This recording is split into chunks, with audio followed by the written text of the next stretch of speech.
हरे कृष्णा।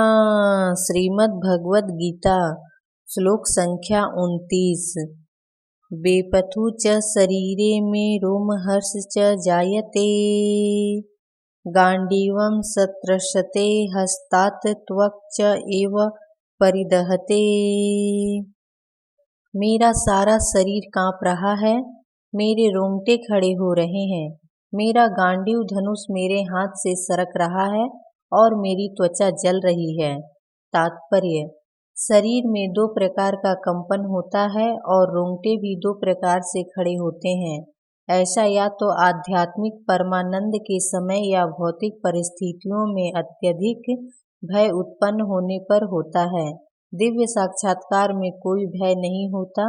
इस अवस्था में अर्जुन के जो लक्षण हैं वे भौतिक भय अर्थात जीवन की हानि के कारण हैं। अन्य लक्षणों से भी यह स्पष्ट है कि वह इतना अधीर हो गया कि उसका विख्यात धनुष गांडीव उसके हाथों से सरक रहा था और उसकी त्वचा में जलन उत्पन्न हो रही थी। ये सब लक्षण देहात्म बुद्धि से जन्य हैं। श्लोक संख्या 30। न च शक्नोमि अवस्थातुं भ्रमति इव च मे मनः निमित्तानि च पश्यामि विपरीतानि केशव। मैं यहाँ अब और अधिक खड़ा रहने में असमर्थ हूँ। मैं अपने को भूल रहा हूँ और मेरा सिर चकरा रहा है। हे कृष्ण, मुझे तो केवल अमंगल के कारण दिख रहे हैं। तात्पर्य: अपने अधैर्य के कारण अर्जुन युद्ध भूमि में खड़ा रहने में असमर्थ था और अपने मन की इस दुर्बलता के कारण उसे आत्मविस्मृति हो रही थी। भौतिक वस्तुओं के प्रति अत्यधिक आसक्ति के कारण मनुष्य ऐसी मोहमयी स्थिति में पड़ जाता है। भयम द्वितीयाभिनिवेशतः स्यात्, यह श्लोक भागवतम से लिया गया है।